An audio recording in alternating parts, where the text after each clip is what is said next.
Parents మెచ్చిన university సంకల్ Chand Patel university Gujarat.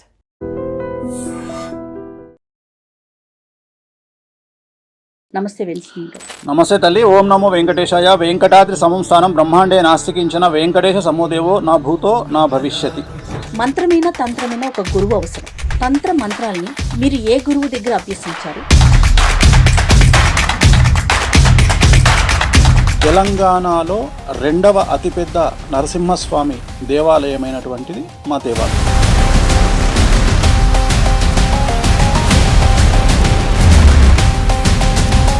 వామాచారం కావచ్చు, లేకపోతే కామాఖ్య అమ్మవారు కావచ్చు, ఇవన్నీ ప్రచారంలోకి రావటానికి కొంత వేణుస్వామి కూడా ఒక కారణం. వారి వెనకాల కష్టం చూసి వేణుస్వామి ఏం చేశారు? వాళ్ళకు ఉండే కష్టాలను చూసి మిరాయి సినిమా ప్రారంభం చేసినప్పటి నుండి రిలీజ్ అయ్యే వరకు మంచు మనోజ్ కాంట్రవర్సీలో ఉన్నారు.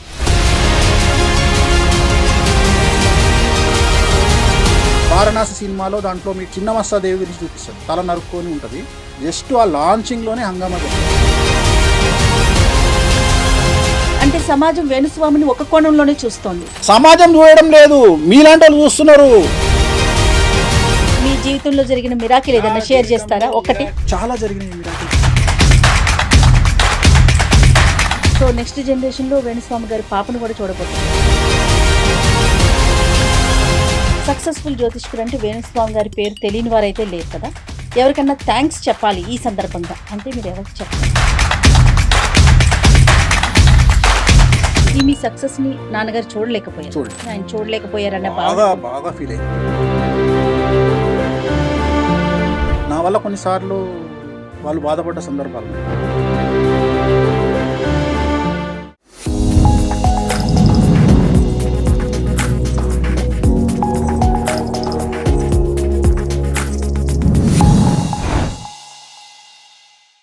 Welcome to I dream media.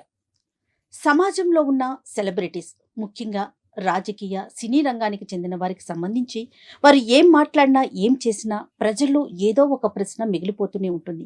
దాన్ని ఎలా అడగాలి, ఎలా సంధించాలి, ఇలాంటి ప్రశ్నలు కూడా సామాన్యులకి వస్తూనే ఉంటాయి. ఈరోజు ఈ ప్రత్యేకమైన కార్యక్రమంలో ప్రముఖ సెలబ్రిటీ అనే చెప్పొచ్చు నేను, జ్యోతిష్యులు వేణుస్వామి గారు ఉన్నారు. నమస్తే వేణుస్వామి గారు. నమస్తే తల్లి. ఓం నమో వెంకటేశాయ. వెంకటాద్రి సంస్థానం బ్రహ్మాండే నాస్తికించిన వెంకటేశ సమోదేవో నా భూతో నా భవిష్యతి. చాలా సంతోషం. ఎప్పటి నుంచో నా కెరీర్లో ఒక్కసారి మీతో మాట్లాడాలి, మీతో ఇంటర్వ్యూ చేయాలనే ఒక కోరిక ఉండిపోయిందండి. అది ఈ రోజు నెరవేరింది. చాలా సంతోషంగా అనిపిస్తోంది పర్సనల్గా. నాకు కూడా చాలా ఇంట్రెస్టింగ్గా ఉంది. ఫస్ట్ టైం ఇంటర్వ్యూలు చాలా చేసిన. మంత్రమైన తంత్రమైన ఒక గురువు అవసరం.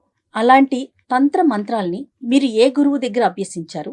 ఎంతకాలం అభ్యసించారు? ముఖ్యంగా నాది ఉమ్మడి మెదక్ జిల్లా, ప్రస్తుతం సిద్దిపేట జిల్లా అయినటువంటి వేలూరు నాచారం, దాన్నే నాచారం గుట్ట అంటారు.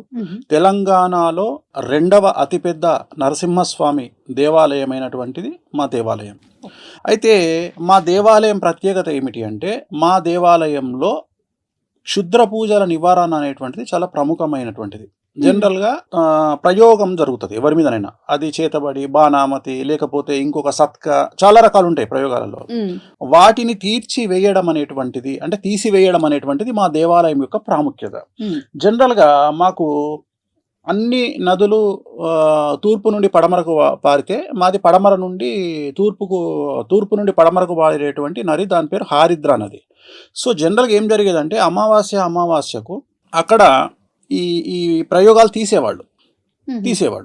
తీసేసి ఏం చేసేవాళ్ళు అంటే, ఒక చాటలో ఒక పట్టు చీర, బంగారు గాజులు, డబ్బులు పెట్టి అట్లా తీసేసి అది అక్కడ పెట్టేవాళ్ళు.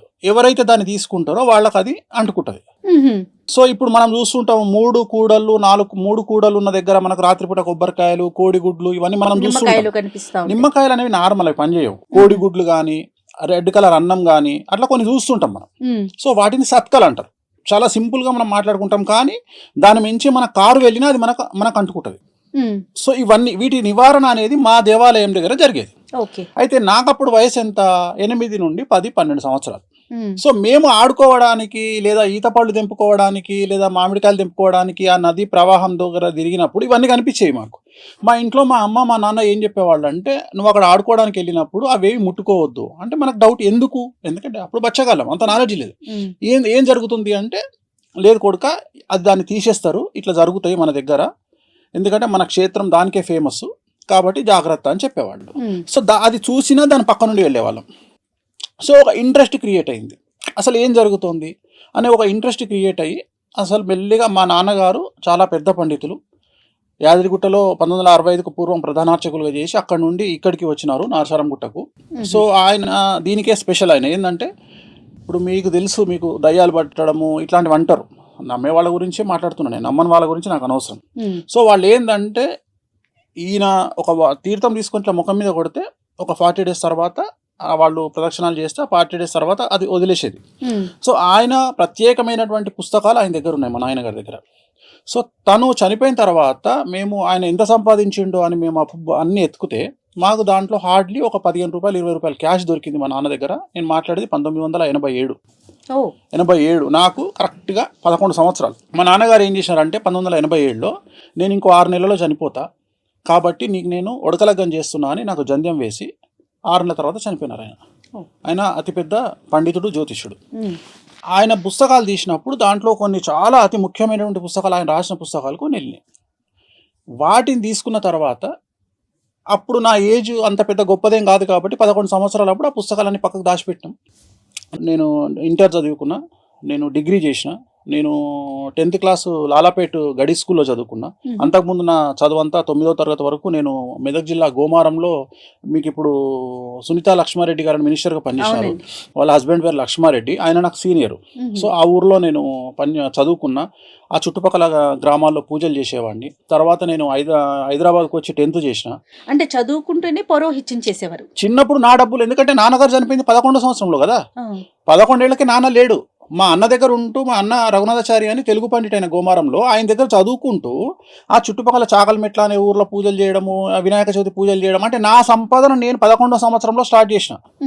ఎట్ ది సేమ్ టైం ఇక్కడ మా బావగారు హైదరాబాద్లో ఉంటారు, ఆయన దగ్గరకు వచ్చినప్పుడు సినిమా ముహూర్తాలు. ఫస్ట్ సినిమా ముహూర్తం ప్రాణ స్నేహితులు Apollo hospital under construction.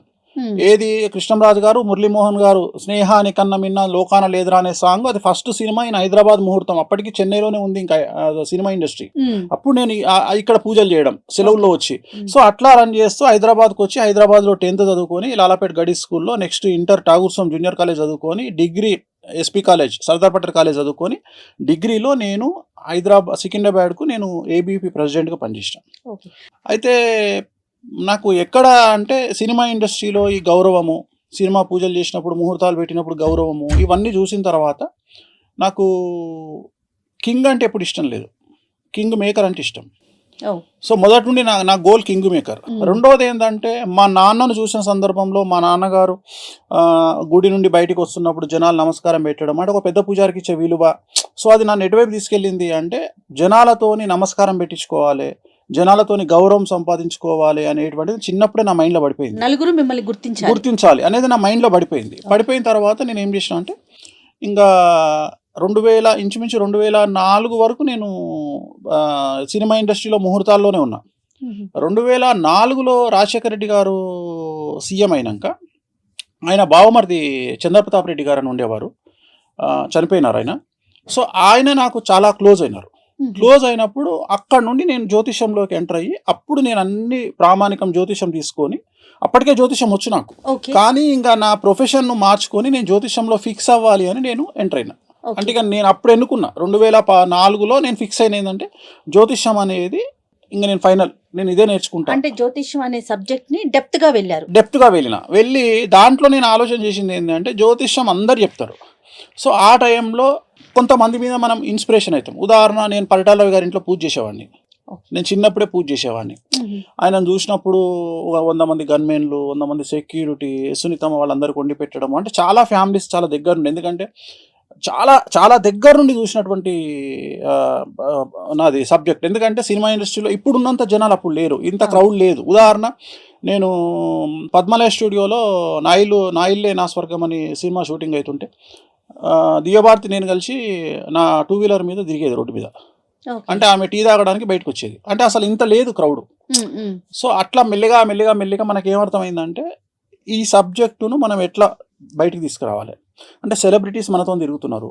So ఒక సమాజంలో ఒక సెలబ్రిటీకి వచ్చే కష్టాలు ఏంటివి అంటే నాది నార్మల్ కాదు. నేను అనేది ఏంటంటే చాలామంది డబ్బు లేకపోవడం కష్టాలు అనుకుంటారు, కానీ డబ్బు ఉండడం కష్టం. దాన్ని అంచనా వేయాలి అంటే దాంట్లోకి వెళ్ళి మనం పరకాయ ప్రవేశం చేసి చూడాలి. అందరు ఏం చూస్తున్నారు అంటే సమాజాన్ని గొప్పతనంగా చూస్తున్నారు. నేను గొప్పతనంగా చూడట్లా, ఆ వ్యక్తికి ఉండే కష్టాన్ని చూస్తున్నా. వేణుస్వామి ఒకటే పాయింట్, జరగబోయే నష్టాన్నే చెప్తాడు. వేణుస్వామి మోటివేషనల్ స్పీకర్ కాదు. మంచి నాన్న సమాజంలో చాలామంది ఉన్నారు, పోండి చెప్తాడు, మీరు సీఎంలు అవుతారు. మీకు విషయం తెలుసా, నా దగ్గరకు ఒక అమ్మాయి వస్తుంది, జాతకం చెప్పండి గురువు గారు అంటారు. నేను హీరోయిన్, నీ జీవితంలో హీరోయిన్ కావు. డిసప్పాయింట్ చేయడం కాదు, ఇమ్మీడియట్గా మనం ఏం చెప్తున్నాం, ఒక బోటికి పెట్టుకోండి అంటే నీకు నేను ఆల్టర్నేటివ్ చూపిస్తున్నారు. ఆ అమ్మాయి ఏముంటుంది, నేను రష్మికను దొక్కేయాలి, నీకంత సీన్ లేదంట.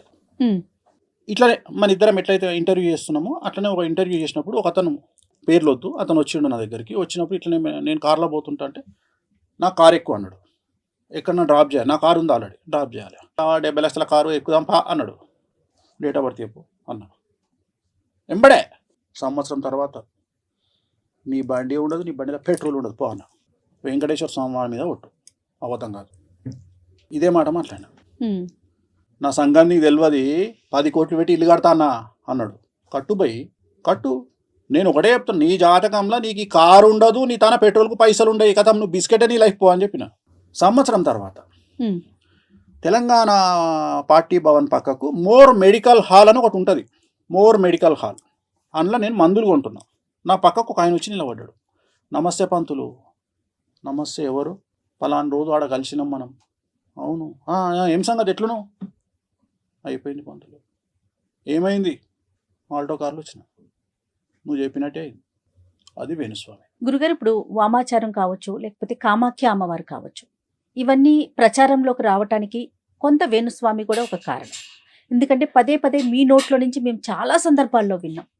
వీటికి మీరు ఎలా నేర్చుకున్నారు? ఇది కఠోరంగా ఉంటుందని కూడా విన్నాం. అలాంటి సందర్భాల్లో మీరేమైనా ఇబ్బందులు పడిన సందర్భం కానీ, మీరు ఎక్కడైనా ఆగిపోయిన సందర్భం కానీ ఉందా? సో జనరల్గా మనం వామాచారం వైపు వెళ్ళడానికి ప్రధానమైనటువంటి ఒక మనకు జీలు ఏముండాలి అంటే, ఈ వామాచారం అనేది లిక్కరు నాన్ వెజ్ లేకుండా చేసే పూజ కాదు. కంపల్సరీ లిక్కరు నాన్ వెజ్ అనేది కంపల్సరీ ఉండాలి. సో మనం మానసికంగా ఫిక్స్ అవ్వాలి ఏంటంటే, సమాజము మనల్ని వ్యతిరేకమైన ధోరణితోని చూసే అవకాశం ఉంటుంది. ఓకే. సో సమాజానికి ఉపయోగపడే దాంట్లో వామాచారం అనేటువంటిది ప్రజెంట్ ఎలాగైతే సైన్స్ అభివృద్ధిలోకి వస్తుందో, ఎలాగైతే నార్మల్ మెడిసిన్స్ కాకుండా కొన్ని స్టెరాయిడ్స్ పనిచేస్తాయో, సో అలాంటి యొక్క పూజలు వామాచారం అంటారు. అంటే వామాచారం అనేది చాలా త్వరగా రిజల్ట్ని ఇస్తుంది. చాలా కఠినమైన కష్టాలకు, చాలా ఘోరమైన కష్టాలకు, దారిద్ర్యానికి, చాలా భయంకరమైన కష్టాలను బయటికి తీసుకురావడానికి వామాచారం పనిచేస్తుంది. సో వామాచారం నేర్చుకోవాలి అంటే ప్రథమం ఏంటంటే, ఫస్ట్ సమాజానికి వ్యతిరేకంగా పోవాల్సి ఉంటుంది. సమాజానికి తెలుసు, రూల్ కదా, అది రూల్ అమ్మా. ఇప్పుడు అయినా కూడా మీరు అటువైపు నేను ఏమనుకున్నా అంటే, నేను జనాలకు ఏదో చేయాలి అనే ఇంటెన్షన్. ఇప్పుడు నన్ను విమర్శిస్తారు అనేది నాకు సెకండరీ. రెండోది, తెలంగాణ సాంప్రదాయాలు, ఆంధ్ర సాంప్రదాయాలు డిఫరెంట్గా ఉంటాయి. ఉదాహరణ, ఆంధ్రప్రదేశ్లో ఉన్న ఏ నరసింహస్వామి దేవాలయంలో కూడా నాన్ వెజ్ లిక్కర్ అనేది ఉండదు. తెలంగాణలో ఆ రెండు లేనటువంటి దేవాలయాలు లేవు. ఉదాహరణ, యాదగిరిగుట్టలో దర్శనం అయిపోగానే కిందికి రాగానే ఫస్ట్ మందు నాన్ వెజ్ ఉంటుంది. అలాగే నా స్వంత దేవాలయం నాచారం గుట్టలో కూడా ఖచ్చితంగా నాన్ వెజ్ లిక్కర్ ఉంటుంది. సో చిన్నప్పటి నుండి వీటిని చూస్తూ ఇవి ఏవి తప్పులాగా నాకు కనిపించాల. కారణం ఏంటి అంటే, తెలంగాణ ప్రాంతానికి సంబంధించినటువంటి వ్యక్తిగా నాకు ఇక్కడ ఆషాఢ మాసంలో జరిగే బోనాలలో నాన్ వెజ్ లిక్కరు లేనటువంటి పరిస్థితి నేను ఎప్పుడు చూడలేదు. కాబట్టి సో నాకు ఇబ్బంది అనిపించలేదు. రెండోది, నేను ఎక్కడ కనెక్ట్ అయినా అంటే, ఇవన్నీ పక్కకు పెడితే దీనివల్ల జనాలకు ఉపయోగపడుతుందా పడదా? ఓకే, ఉపయోగపడుతుంది. ఇప్పుడు జనరల్గా జనాలు చేసేటువంటి పూజలు వేరే పూజలు ఉన్నాయి, వాటిని నేను తీసుకోను. ఏవో పూజలు చేసుకుంటారు. ఇప్పుడు ఉదాహరణ, ఒక శాంతి ఉంది, ఒక ప్రాబ్లం ఉంది, ఆ ప్రాబ్లంకు ఒక పూజ ఉంటుంది, ఒక డెవలప్మెంట్కి ఒక పూజ ఉంటుంది. ఇక్కడ అభివృద్ధికి పూజలు లేవు సాంప్రదాయంలో. దక్షిణాచారము అంటే వామాచారానికి క్వైట్ ఎగనిస్ట్. అంటే సాత్వికమైన దేవతలు, గణపతి కానీ వెంకటేశ్వర స్వామి వారు కానీ, వీళ్ళందరూ సాత్విక దేవతలు. సో వీళ్ళు ఇచ్చే రిజల్ట్ 10% ఉంటుంది. రెండవది, వీళ్ళు కష్టాలని పోగొడతారు తప్ప సుఖాలని ఇవ్వరు. గుర్తుంచుకోండి ఇక్కడ. సో సుఖాలని అంటే నేను మాట్లాడేది పొజిషన్, డబ్బు, ఎక్స్ట్రీమ్ లెవెల్ ఇయ్యరు. ఎక్స్ట్రీమ్ లెవెల్ ఇచ్చే వాళ్ళు కలియుగంలో దశమహావిద్యలు. ఓ. సో దశమహావిద్యలు నేర్చుకుంటేనే నాకు చిన్నప్పటి నుండి ఏముంది మనసులో, కింగ్ మేకర్. సో ఆ కింగ్ మేకర్కు నేను కనెక్ట్ అయ్యాను. ఇక్కడ ఏంటంటే మిరాకిల్ జరుగుతాయి.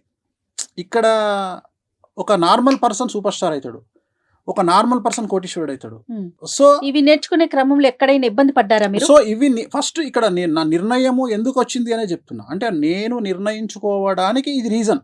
అరే మనం కింగ్ మేకర్ కాగలుగుతాము అనేటువంటి ఒక నిర్ణయము, ప్లస్ దాన్ని బేస్ చేసుకొని అవతలి వ్యక్తిని మనం ఏదంటే సక్సెస్ చేయగలుగుతాము అనేటువంటి ఒక నిర్ణయం ద్వారా నేను దశమహావిద్యలు నేర్చుకోవాలి అనేది నా డిసిషన్. ఈ డిసిషన్ అయినాక ఫస్ట్ కామాఖ్యకు పోయి, కామాఖ్యలో అక్కడ మనకు దీక్ష ఇచ్చేవాళ్ళు ఉంటారు.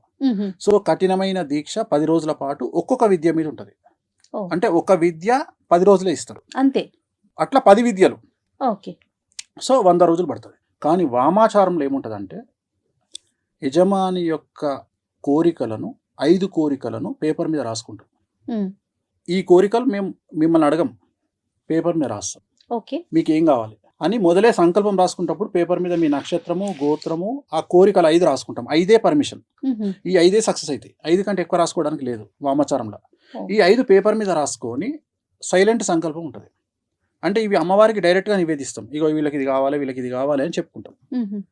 సో ఇవి చెప్పినప్పుడు ఆయన మమ్మల్ని ఏమడుగుతాడంటే, మరి నువ్వు ఇక్కడ మందు వాడతావు, ఈ కంట్రోలింగ్ నీకుందా?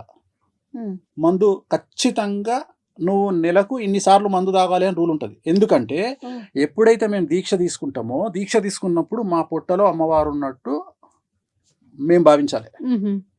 మా పొట్టలో అమ్మవారు ఉంది.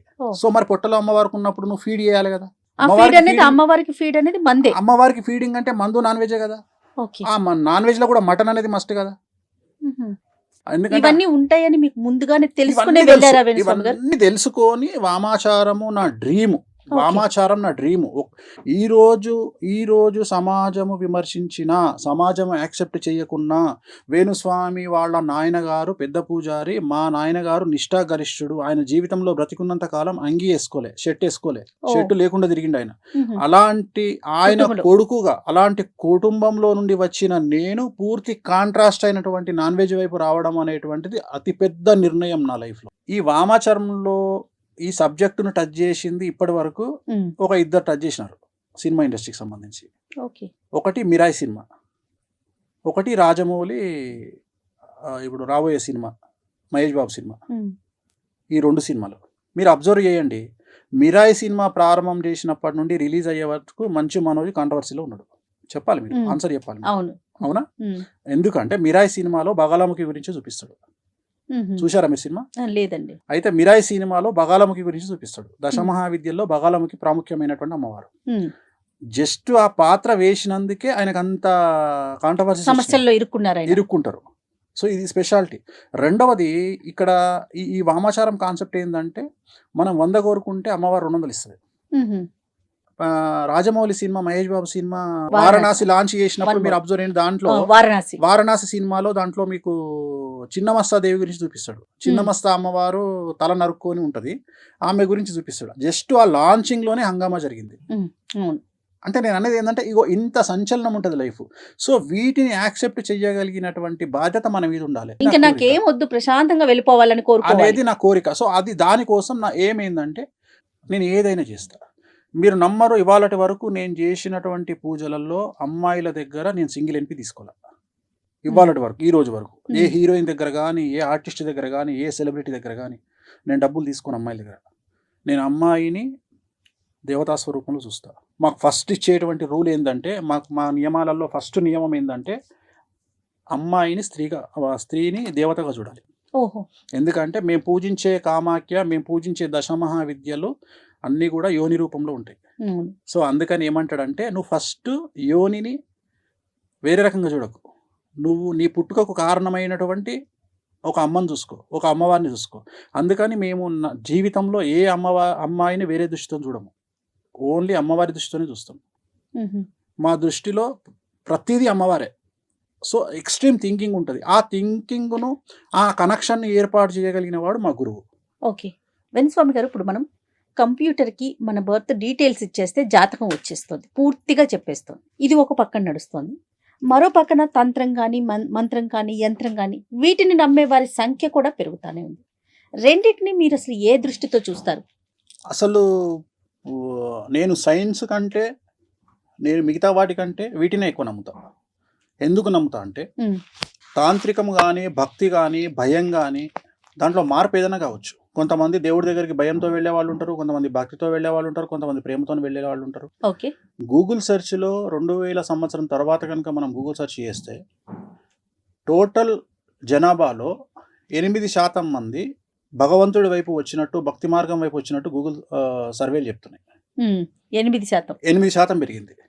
అండ్ ఇంకొకటి ఏఐ అంటారు కదా, ఆర్టిఫిషియల్ ఇంటెలిజెన్స్ వచ్చి బిగ్గెస్ట్ ఫెయిల్యూర్ కాబోతుంది నా ప్రిడిక్షన్. అంటే అది నేర్చుకోకపోతే, అది లేకపోతే భవిష్యత్తే లేదు అంటున్నారు కదా. కొన్ని జాబులు, కొన్ని జీవితాలకే క్వశ్చన్ మార్క్ వచ్చేస్తుందని వింటున్నాం. అంటున్నారు దానికి కదా. మీరేం చెప్తున్నారు? నేను అదే చెప్తున్నా. నేను నిజమైన వర్త్ ఉన్న క్యాండిడేట్, నిజమైన విద్య ఉన్న క్యాండిడేట్ ఆర్టిఫిషియల్ ఇంటెలిజెన్స్ రావడం వల్లనే మన వర్త్ తెలుస్తుంది. మీకు అర్థమైందా? ఆర్టిఫిషియల్ అంటే మన కాంపిటీటర్ ఉన్నప్పుడే మన వర్త్ తెలుస్తుంది. సో ఇప్పటి వరకు మన కాంపిటీటర్ లేడు. మన బ్రెయిన్కు, హ్యూమన్ బ్రెయిన్కు కాంపిటీటర్ లేడు. మనం ఎన్నో దాటిపోయినాం. ఇప్పుడు ఏ అనేది మనకు ఒక కాంపిటీటర్కి వచ్చింది. వచ్చి ఇప్పుడు ఏమంటుందంటే నువ్వా నేనా అంటుంది. ఇప్పుడు నేను అని ప్రూవ్ చేసుకునే అవకాశం వచ్చింది. ఇప్పుడు చాట్ జీపీటీలో మీరు మీ డేట్ ఆఫ్ బర్త్, మీ టైం కొట్టంగానే జాతకం చెప్తుంది. అవును. మీరు వేరే జ్యోతిష్కుడి దగ్గరికి పోవాలంటే ఎప్పుడు పోతారంటే చాట్ జీపీటీ కంటే ఇంకేదో విషయం అవతల మీకు ఆ జ్యోతిష్కుడు చెప్పగలిగినప్పుడే పోతారు. ఆ పరిస్థితి వస్తుందంటారా? ఇప్పుడు ఆల్రెడీ ఉంది కదా. నేను అదే చెప్తున్నా.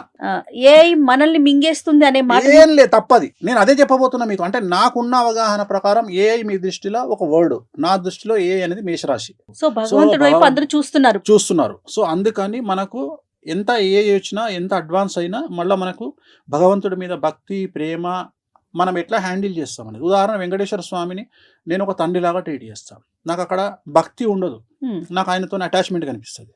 నా దగ్గర ఉండే ఫోటోలన్నీ చాలా పెద్దగా ఉంటాయి. నేను ఏం చేస్తా అంటే నాకు బాధ వస్తే ఎదురుగా కూర్చొని ఆయన దిక్కు చూసుకుంటూ ఆయనతో మాట్లాడుకుంటా. అది పిచ్చి అనుకుంటారు జనాలు.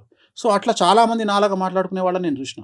చాలా మంది హీరోయిన్స్, కొంతమంది హీరోయిన్స్ డాడ్ అని పిలుస్తారు వెంకటేశ్వర స్వామిని. వినడానికి కొద్దిగా అది మంచిగా మనకు అనిపించదు, కానీ వాళ్ళ దృష్టిలో అది కరెక్ట్. ఎందుకంటే ఒక తండ్రిగా భావించడం తప్పలేదుగా. సో అట్లా మనం ఎంత అటాచ్ అయ్యి ఉన్నాము అమ్మవార్లతోని, దేవతలతోని అనేది మనం పడే కష్టాల మీద ఆధారపడి ఉంటుంది, మనం కోరుకునేటువంటి ఫ్యూచర్ మీద ఆధారపడి. వేణుస్వామి గారు, ఇప్పుడు దశమహావిద్యలో 10 రకాల అమ్మవార్లు ఉంటారు. అందులో వేణుస్వామి గారికి ఎవరు నిర్దేశంగా నిలిచారు? ఇష్టమైన దేవత ఎవరు? బగళముఖి, స్ట్రైట్ అవే. ఎలా జరిగింది అది? అంటే నేనేం నమ్ముతా అంటే మీరు పూజించే దేవుడు ఎవరు అనేది మీ జాతకం డిసైడ్ చేసి ఉంటుంది. సాత్విక దేవతన. అలాగే మిమ్మల్ని లైఫ్లో నిలబెట్టే గ్రహం ఏదో మీ జాతకం డిసైడ్ చేసి ఉంటుంది. నా జాతకంలో రాహు ఉచ్చ. ప్రస్తుతం కలియుగాన్ని పాలిస్తున్నది రాహు అనే గ్రహం. అలాగే బగళముఖి అనే అమ్మవారు కలియుగాన్ని కమాండ్ చేస్తుంది. ప్రోటోకాల్ దేవుడు వెంకటేశ్వర స్వామి. ప్రోటోకాల్ దేవుడు వేరు, అడ్మినిస్ట్రేషన్ దేవత వేరు. ఇక్కడ బగళముఖి అమ్మవారు ప్రస్తుతాన్ని రాహు మహర్దశ రాహు కమాండ్ చేస్తా ఉన్నాడు. రాహుకు అధిదేవత అంటే బగళముఖి. సో ఈ బగళముఖి అమ్మవారిని మనం ఎంత పూజిస్తే మనకు అంత అచీవ్మెంట్ అనేది పెరుగుతుంది. సో బగళముఖి అనే అమ్మవారు మిరాకిల్స్ క్రియేట్ చేయగలుగుతుంది. రాజును మీ జీవితంలో జరిగిన మిరాకిల్స్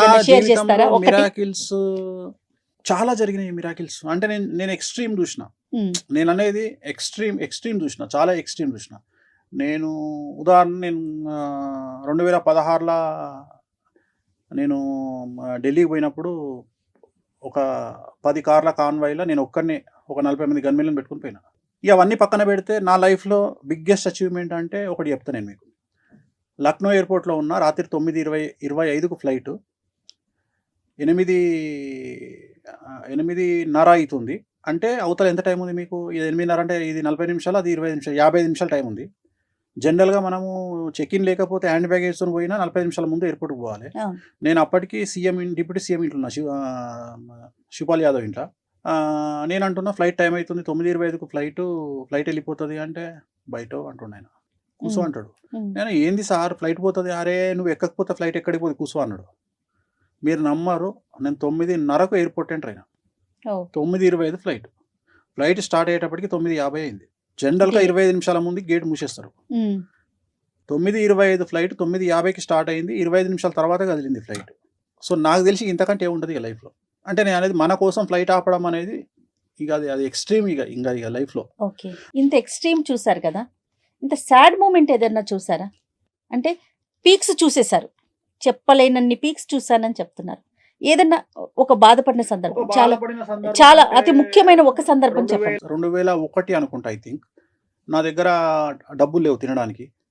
సో డబ్బులు లేకపోతే నేను నా ఫ్రెండ్ ఉన్నాము. వాడు ఇప్పుడు అమెరికాలో మళ్ళీ లండన్లో ఉన్నాడు. శ్యామ్ అని ఇది మెడికల్ ప్రాక్టీస్ డాక్టరు. సో నాతో ఉండే అప్పుడు ఇద్దరం మ్మ్. ఒకటి రూమ్ ఉన్నాము. నా దగ్గర అప్పుడు ఐ థింక్ 20 రూపాయలు ఎంతనో ఉంటే 2 ప్లేట్ ఇడ్లీ తీసుకొచ్చుకున్నాం. 2 plate idli, 2 plate idli, extra chutney, extra sambar తెచ్చుకొని పొద్దున ఒక ఇడ్లీ, వాడో ఇడ్లీ, నేనో ఇడ్లీ, ఉమ్, చట్నీ వేసుకొని తినాలి. మధ్యాహ్నానికి ఇంకో ఇడ్లీ ఉంటుంది. 2 ప్లేట్ ఇడ్లీ కదా, ఉమ్, 4 ఇడ్లీలు, ఇంకో ప్లేట్ ఇడ్లీ వాడు నేను మధ్యాహ్నం తినాలి. తిన్నాక సాంబార్ మిగులుతుంది. రాత్రికి సాంబార్లో వాటర్ కలుపుకొని తాగేది. Only one day. నా లైఫ్లో వన్ డేనే ఉన్నట్ల. అలాంటి ఒక రోజు వచ్చింది మీకు కూడా? నాకు వచ్చింది 2000 సంవత్సరంలో ఏలినాశంలో ఉన్నా. ఆ టైం కేతు మహర్దశ. అది కేతు మహర్దశ వెరీ డేంజరస్. ఓకే. కేతు మహర్దశ అంటే ఏంటంటే మనకు లెసన్ నేర్పించడానికి వచ్చి ఇవన్నీ గ్రహాలన్నీ గుర్తు. చాలా మంది కష్టాలు కాదు. వేణుస్వామి గారు ఇప్పుడు అంత బాధని అనుభవించారు కదా, ఒక జ్యోతిష్యుడిగా మహావిద్యలు నేర్చుకున్న ఒక వ్యక్తిగా ఇది వస్తుంది, దీనికి రెమెడీ, దీన్ని మనం తప్పించుకోవాలి, అలాంటి ప్రయత్నాలు ఎప్పుడు చేయరా? అన్ని ప్రయత్నాలు చేస్తా కాబట్టి నా తల మీద పడాల్సింది నా కాలు మీద పడుతుంది. ప్రయత్నం అయితే చేస్తారు. అన్ని ఇప్పటికీ కూడా నేను చెప్పదలుచుకున్న పాయింట్ ఏంటంటే గుడ్డును ఎవరు ఆపలేరు, మనకు జరగబోయే మంచిని ఎవరు ఆపలేరు. ఓకే. చెడును ఆపొచ్చు. చెడును 2 రకాలుగా ఆపొచ్చు. 12% మన బిహేవింగ్ ద్వారా ఆపుకోవచ్చు. 88% అమ్మవార్లను పూజించడం ద్వారా ఆపుకోవచ్చు. సూపర్. 12% మన ప్రయత్నం ఏంది అంటే ఒక వ్యక్తి మనల్ని కొట్టడానికి వచ్చినప్పుడు నువ్వు ఓవర్ యాక్టింగ్ చేస్తే ఆ దెబ్బలు 100 కొట్టిపోతాడు. ఉమ్, నువ్వు 12% నీ ప్రయత్నం ఏంటంటే వాని కాళ్ళ వేళ్ళ పడడం వల్ల వాడికి నీ మీద కనికరం వచ్చి వాడు కొట్టాలనుకున్న 100 దెబ్బలలో 50 కొట్టకుండా వెళ్ళిపోతాడు. అది 12%.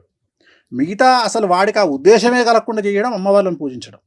సో ఈ 88% అమ్మవారి చేతిలో ఉంటుంది, 12% మన చేతిలో ఉంటుంది. ఓ. అమ్మవారిని కొలవటానికి కానీ కొలవడానికి అర్హత లేదు. దర్శించటానికి కానీ. దర్శించడానికి అందరు చేసుకోవచ్చు, పూజించడానికి అర్హత లేదు. ఇక్కడ రూల్ ఏంటంటే ఉదాహరణ ఇప్పుడు మీరు వారాహి అని ఉంటారు. అవును, వరాహి అమ్మవారు. వారాహి అమ్మవారికి ఒక రూల్ ఏంటంటే మేక రక్తముతోటి అన్నం కలిపి అమ్మవారికి నైవేద్యం పెట్టాలి. ఉమ్, జనరల్గా సాత్విక దేవతలల్లో మీకు కొన్ని రూల్స్ ఉంటాయి. సాత్విక దేవతలు అంటే గణపతి ఇంట్లో పూజ చేస్తారుగా మీరు. అవును. సువర్ణ అక్షతాం సమర్పయామి, సువర్ణ యజ్ఞోపవీతం సమర్పయామి అంటాడు. అంటే నువ్వు వేసే అక్షతలు బంగారు అక్షతలు, నువ్వు వేసే దారంతో వేసేటువంటి ఈ యజ్ఞోపవీతం బంగారం దనుకో అని నువ్వు ఇక్కడ చెప్తున్నావు. ఉమ్, వామాచారంలో అవి నడవవు. ఏది పెట్టాలనో అదే పెట్టాలి. అరటిపండు పెట్టి బంగారు పుష్పం నడవదు. ఏది పెట్టాలనో అది పెట్టాలి. వారాహి అమ్మవారు ఉంది, మేక రక్తంతో అన్నం కలిపి పెట్టాలి అంటే అదే పెట్టాలి. మనోళ్ళు ఏం చేస్తారు, కుంకుమ నీళ్ళు వేసి పెడతారు. ఇగో ఇవి తప్పు.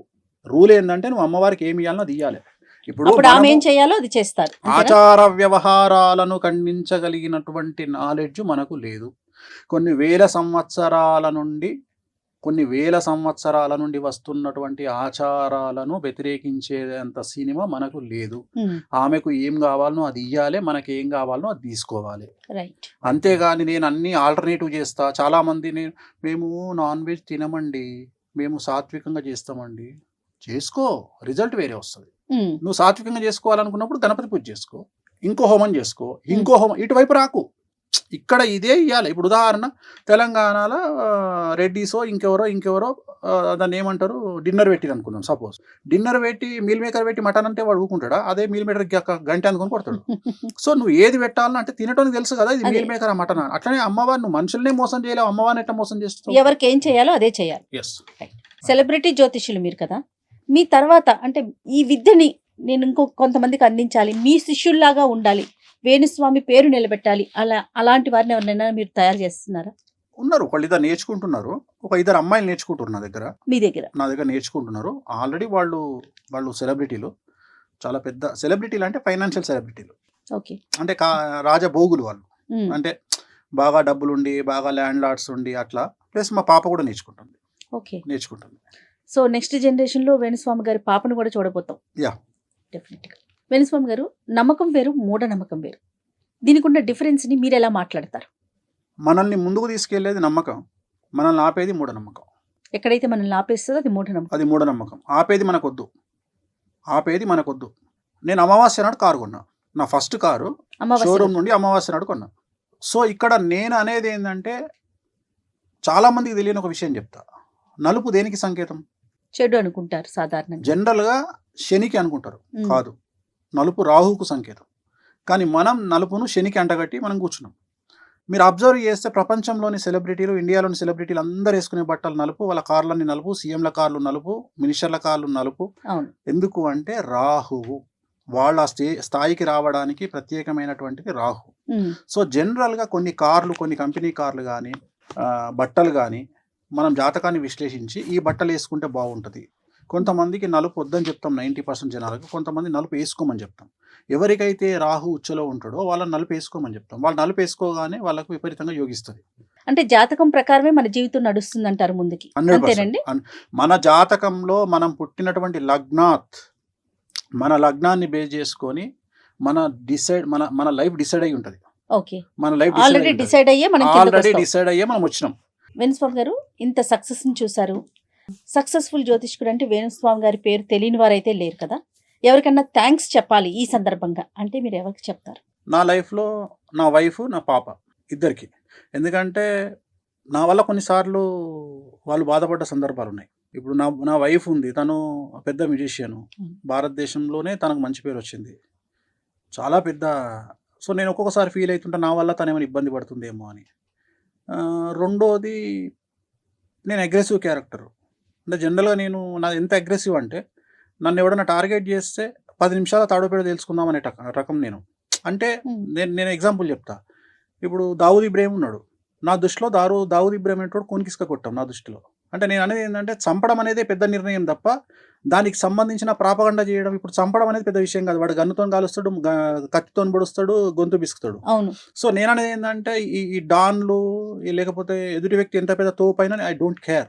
సో కొన్ని సందర్భాల్లో నా వైఫ్, మీరు ఇంత సైలెంట్గా ఎండుకుంటున్నారు, మీరు మీ ఒరిజినల్ అగ్రెసివ్ కదా, మీరు అటాక్ చేయండి, మీరు తలుచుకుంటే ఏదైనా చేయగలుగుతారు అంటే, ఇక్కడ నేను ఎంచుకున్న మార్గం వేరే ఉంది కదా, వామాచారము.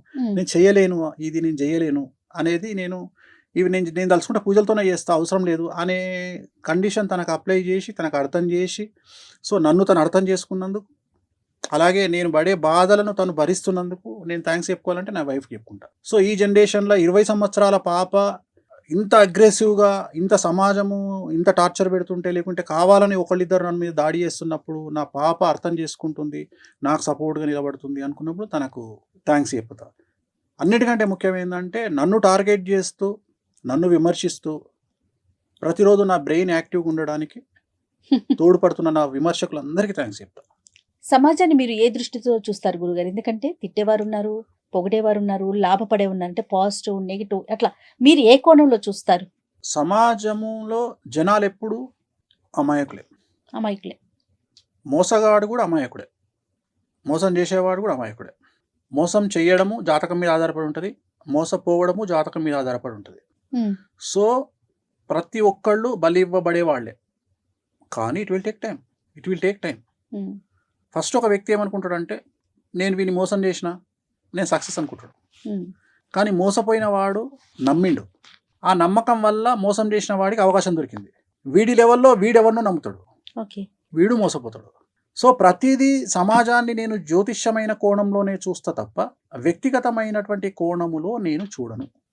నాకు మనుషులు కనిపించరు, మనుషుల నెత్తిలో ఉండేటువంటి నవగ్రహాలు కనిపిస్తాయి, 12 లగ్నాలు కనిపిస్తాయి. నేను ఎంతసేపు వాళ్ళని ఆ దృష్టితోనే చూస్తా.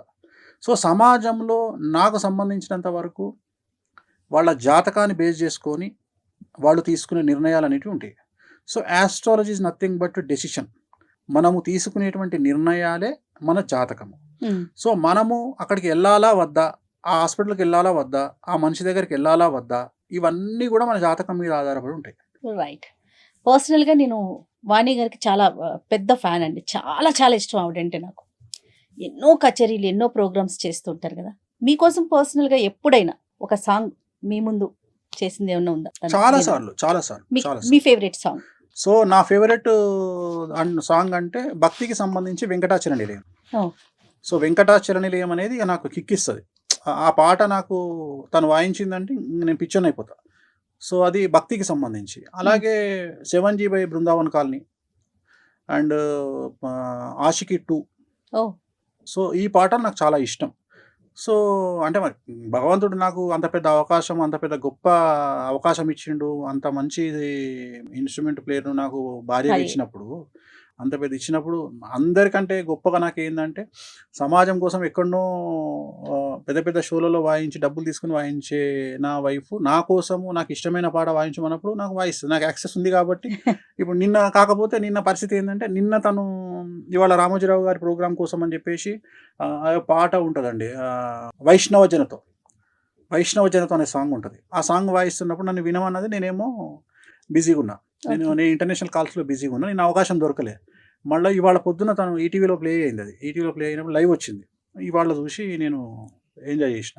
సో నాకు ఎప్పుడైనా పాటలు నచ్చితే నాకు మాయదారి మైసమ్మ ఇష్టం, పెద్దపులి సాంగ్ ఇష్టం. సో ఎక్కువ అమితాబ్ బచ్చన్ సాంగ్స్ వాయించుకుంటున్నాను. అమితాబ్ బచ్చన్ సాంగ్స్ నాకు ఓల్డ్ సాంగ్స్ చాలా, లావారిష్ కానీ నమక్కలాల్ కానీ. సో ఆ పాటలు నేను వాయించమంటే వాయిస్తుంది, నేను బాగా ఎంజాయ్ చేస్తాను. మీకు ఇష్టమైన కలర్ అండి? నాకు ఇష్టమైన కలర్ ఎల్లో, వెంకటేశ్వర స్వామి బగలముఖి. వెంకటస్వామి గారు, నేను కొన్ని పేర్లు చెప్తాను, వాటి మీద మీ అభిప్రాయం సింగిల్ లైన్ లో కావాలి నాకు. మోడీ, కారణజన్ముడు. పాకిస్తాన్, దరిద్రం. విజయ్ దేవరకొండ, కష్టపడతాడు. ప్రభాస్, కారణజన్ముడు. సమంత, ఫైటర్. రణ్వీర్ సింగ్, మంచి హస్బెండ్. రేవంత్ రెడ్డి, తెలంగాణ తోపు. కామాఖ్య, ప్రపంచంలో ఏదైనా ఇవ్వగలిగిన శక్తి ఉన్నటువంటి దేవాలయం. భారతదేశం, పుణ్యభూమి. సనాతన ధర్మం, విశ్వం. చిరంజీవి గారు, కష్టంతో పైకొచ్చిన కారణజన్ముడు. ఎన్టీ రామారావు గారు, యుగ పురుషుడు. జూనియర్ ఎన్టీఆర్, కాబోయే ముఖ్యమంత్రి. రామ్ చరణ్, వంశాన్ని నమ్ముకోకుండా కష్టాన్ని నమ్ముకున్న వ్యక్తి. Anushka, beauty with brain. Rajamouli గారు, 100కి 1000% కారణజన్ముడు. మహేష్ బాబు, అందగాడు. వావ్. రాజశేఖర్ రెడ్డి గారు, శత్రువును కూడా క్షమించగలిగి ఆదుకునే గొప్ప వ్యక్తి. చంద్రబాబు నాయుడు గారు, అడ్మినిస్ట్రేషన్లో నెంబర్ 1. పవన్ కళ్యాణ్ గారు, పర్ఫెక్ట్ రాజకీయ నాయకుడు. ఆంధ్రప్రదేశ్, తిరుమల దేవాలయం ఉండి వెంకటేశ్వర స్వామి ఉన్నటువంటి అదృష్ట ప్రాంతం. తెలంగాణ, నా పుట్టిన ఊరు, నన్ను కన్న ఊరు. కేసీఆర్ గారు, తెలంగాణ జాతిపిత. ఇష్టమైన హీరో, సూపర్ స్టార్ కృష్ణ. ఇష్టమైన sportsman, Sachin Tendulkar, god of cricket.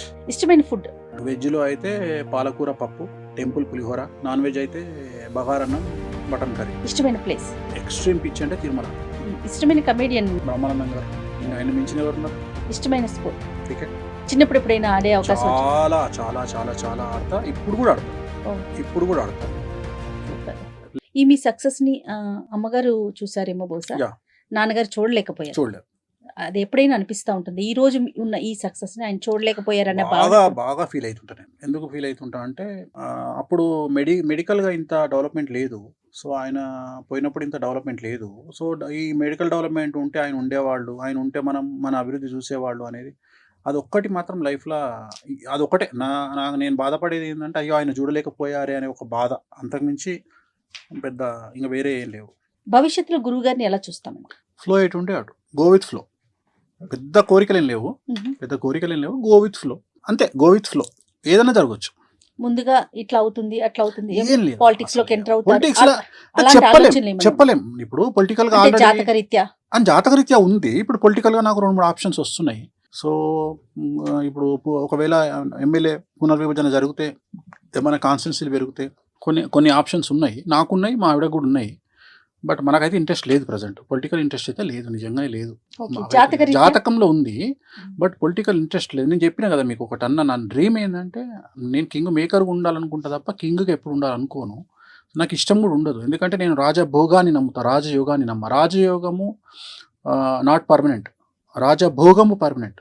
మీరు అబ్జర్వ్ చేస్తే రాజయోగులు 1000 మంది ఉంటే రాజభోగులు 1,000,000 మంది ఉంటారు. సో నేను అనేది అది. ఇప్పుడు భారతదేశంలో రాజభోగులు 5% బిలో ఉంటారు ఆ లిస్టులో. సో రాజభోగులు అంటేనే మంచిది. ఎప్పుడైనా కానీ మనం కూడా రాజభోగులే ఉండాలని కోరుకోవాలి, రాజయోగులు ఉండొద్దు మనకు. రాజయోగులకు టఫ్ ఉంటుంది. ఎందుకంటే ఒక IAS, IPS, ఎమ్మెల్యే, మినిస్టర్ కావాలంటే చాలా టఫ్ ఉంటుంది. కానీ నువ్వు డబ్బు సంపాదించాలంటే చాలా ఈజీ. మన ఆలోచన విధానం, ఫైనల్ గా మనిషి యొక్క ఆలోచన విధానం ఎలా ఉండాలి ఈ కలియుగంలో? కలియుగంలో ఒకటి గుర్తుపెట్టుకోండి, కలియుగం వేరు, భారతదేశం వేరు, తెలుగు రాష్ట్రాలు వేరు. తెలుగు రాష్ట్రాల యొక్క ఇక్కడ ఉండే పరిస్థితులు వేరు. సో నేను తెలుగు రాష్ట్రం గురించి మాత్రమే మాట్లాడతా. తెలుగు రాష్ట్రాలలో మీరు ఉండాలంటే ఫస్ట్ ప్రయారిటీ ఖచ్చితంగా డబ్బు. డబ్బు డబ్బు డబ్బు. ఎవరిని పట్టించుకోకండి లైఫ్లో. రెండవది, అసలు తెలుగు రాష్ట్రాలలో ఒకరిని విమర్శించే హక్కు కానీ నైతికత కానీ ఎవరికి లేదు, ఇంక్లూడింగ్ వేణుస్వామి. సో ఎవరిని విమర్శించేంత శుద్ధ పూసలు తెలుగు రాష్ట్రాలలో లేరు, ఉండరు, ఉండబోరు. కాబట్టి ఎవ్వరు విమర్శించినా పట్టించుకోకండి. వాళ్ళు విమర్శించనియండి, మీరు విమర్శించకండి, మీ పని మీరు చేసుకుంటూ వెళ్ళిపోండి. కానీ వాళ్ళని విమర్శించాల్సిన పని లేదు. బట్ మీ పని మీరు ఒక్కొక్కసారి silence also a better answer. So సైలెన్స్గా ఉండడం ఆన్సరే. No message is a message. ఒకసారి మెసేజ్ ఇవ్వకపోవడం కూడా మెసేజ్ అవుతుంది. సో చాలా చాలా పెద్ద వాళ్ళ దగ్గర నుండి నేర్చుకునేటువంటి పదాలు ఇవి. పివి నరసింహారావు గారు ప్రధానమంత్రిగా ఉన్నప్పుడు బాబ్రీ మసీదును కూలగొడుతున్నప్పుడు ఆయన ఫోను, అప్పుడు ల్యాండ్ ఫోన్ ఉండేది, ఆయన ఫోన్ ఎత్తకుండా సైలెంట్గా కూర్చున్నప్పుడు అప్పుడు ప్రసాద్ గారు, ఆయన దగ్గర సెక్రటరీగా పనిచేస్తున్నటువంటి ప్రసాద్ గారు, టీటీడీ ఈవోగా పనిచేసిన అతను వచ్చి, సార్ ఏంది సార్ మీరు అంత పెద్ద హంగామా జరుగుతుంది బాబ్రీ మసీదులో, మీరేమో సైలెన్స్గా ఉన్నారు, ఏంది పరిస్థితి అంటే, అరే సైలెన్స్ కూడా ఒక నిర్ణయమేరా బాబు అని చెప్పారంట పెద్ద ఆయన. సో అట్లా ఒక్కొక్కసారి సైలెన్స్ కూడా ఒక నిర్ణయం. ఎప్పుడు నెగ్గాలో కాదు, ఎప్పుడు తగ్గాలో అలాంటివి కూడా తగ్గడం నేర్చుకోండి. నేను చెప్పదలుచుకున్న పాయింట్ ఏంటంటే, మరీ ముఖ్యంగా ఆడవాళ్ళ దగ్గర తగ్గడం వల్ల లైఫ్ చాలా బాగుంటుంది. అర్థమైందా? రాముడు భార్య మాట విని జింకను తేవడానికి పోయిండు. దశరథుడు భార్య మాట విని రాముణ్ణి అడవికి పంపించిండు. రావణాసురుడు భార్య మాట వినకుండా చచ్చిపోయిండు. వీళ్ళందరూ యుద్ధాలు చేసి బతికిరు. ఎవరైతే భార్య మాట వినలేదో ఆయన చనిపోయిండు, ఆయనే రావణుడు. విన్నవారు. సో కలియుగంలో నేనేమంటా అంటే, ఎక్కువగా స్కోప్ అమ్మాయిలకి ఇచ్చి, భార్యలకి ఇచ్చి, బిడ్డలకి ఇచ్చి, తండ్రులకి ఇచ్చి, ఎక్కువ మన జీవితంలో ఎక్కువ స్పేస్ ఆడవాళ్ళకి ఇవ్వడం వల్ల, వాళ్ళకు ఇంపార్టెన్స్ ఇవ్వడం వల్ల ఫ్యామిలీలు బాగుంటాయి అనేది నా ఉద్దేశం. ఎందుకంటే ఇది గ్రహచారం గురించి మాట్లాడుతున్నా, వ్యక్తిగతంగా మాట్లాడలేదు. సో ఆడవారికి ఇంపార్టెన్స్ పెరుగుతున్న సందర్భంలో, ఏ ఇంట్లోనైతే ఆడవారు ఏడవరో, ఏ ఇంట్లోనైతే ఆడవారు ఆనందంగా ఉంటారో, ప్రశాంతంగా ఉంటారో, ఆ ఇల్లు డబ్బుకు ఐశ్వర్యానికి నిలవుగా ఉంటుంది. ఇంట్లో సాధారణంగా మీరంతా జ్యోతిష్యం వైపు ఉంటారు. వాణి గారు ఆవిడంతా సంగీతం, మ్యూజిక్.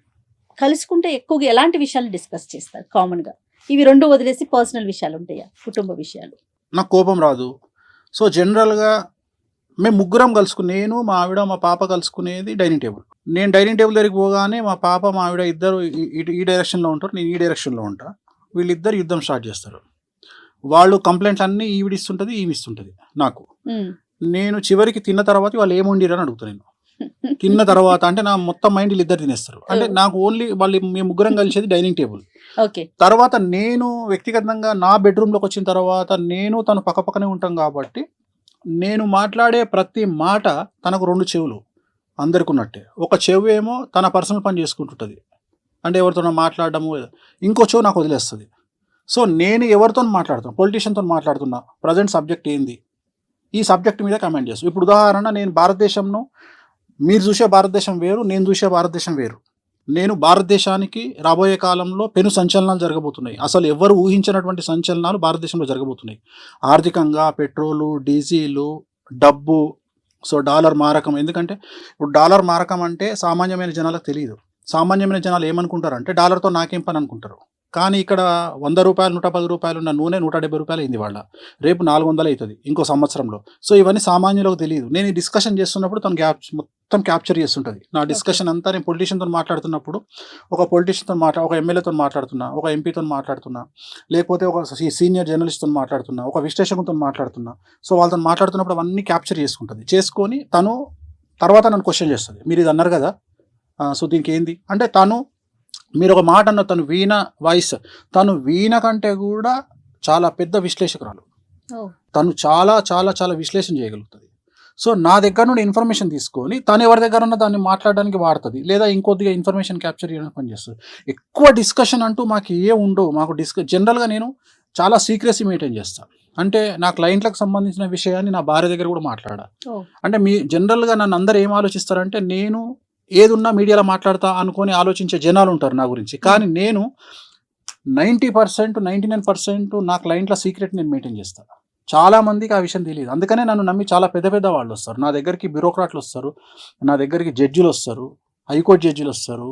సో చాలా పెద్ద వ్యక్తులు వస్తారు, ఎందుకంటే వాళ్ళకి సంబంధించిన సీక్రెట్స్ చాలా ఎక్స్ట్రీమ్ ఉంటాయి, ఓకే. చాలా పెద్ద. ఎందుకంటే నన్ను నమ్మి నా సీక్రెట్స్ను నాతో షేర్ చేసుకుంటారు వాళ్ళు, ఎందుకంటే డాక్టర్ లాంటి వాడిని నేను. సో డాక్టర్ దగ్గరికి పోయి మనం ఎంత సీక్రెట్లు మాట్లాడుకుంటామో, ఒక ఆడిటర్తో ఎన్ని సీక్రెట్లు మాట్లాడతామో, అట్లా నా దగ్గరకు వచ్చి అన్ని విషయాలు అంత ఓపెన్ గా ఉంటారు. అలాంటి వాళ్లకు నమ్మకాన్ని ఇవ్వాల్సిన బాధ్యత నా మీద ఉంటుంది. కాబట్టి నేను ఈవెన్ నా భార్యతో కూడా షేర్ చేసుకోను. ఏదైనా టాపిక్ ఉంటే ఎంటర్టైన్మెంట్ టాపిక్ ఎక్కువ, చాలా వరకు మజాక్ చేయడము, జోకులు వేయడము. అంటే నన్ను చూస్తే ఇట్లుంటాడా వేణుస్వామి అనుకోరు ఎవరు, చాలా డిఫరెంట్గా ఉంటాను నేను ఇంట్లో. అంటే టైం దొరికేది అంత, ఎందుకంటే మ్యాక్సిమం నేను నైట్ నేను ఇంట్లో నా టైము 9కి స్టార్ట్ అయితే నెక్స్ట్ డే మార్నింగ్ 9 వరకు. ఈ 9లో రాత్రి 9 నుండి 12:30 వరకు నేను మేల్కుంటా. ఈ 12:30 వరకు నాకు ఇంటర్నేషనల్ కాల్స్ వస్తూనే ఉంటాయి. సో అమెరికా నుండి, ఆస్ట్రేలియా నుండి, న్యూజిలాండ్ నుండి, యూరప్ నుండి నేను కాల్స్ తీసుకుంటుంటా. దాంట్లో క్లయింట్స్, ఒక అమ్మాయి మాట్లాడుతుంది, ఒక అమ్మాయి లవ్ గురించి మాట్లాడుతుంది, ఒక అమ్మాయి మోసం చేసిన వాడి గురించి మాట్లాడుతుంది.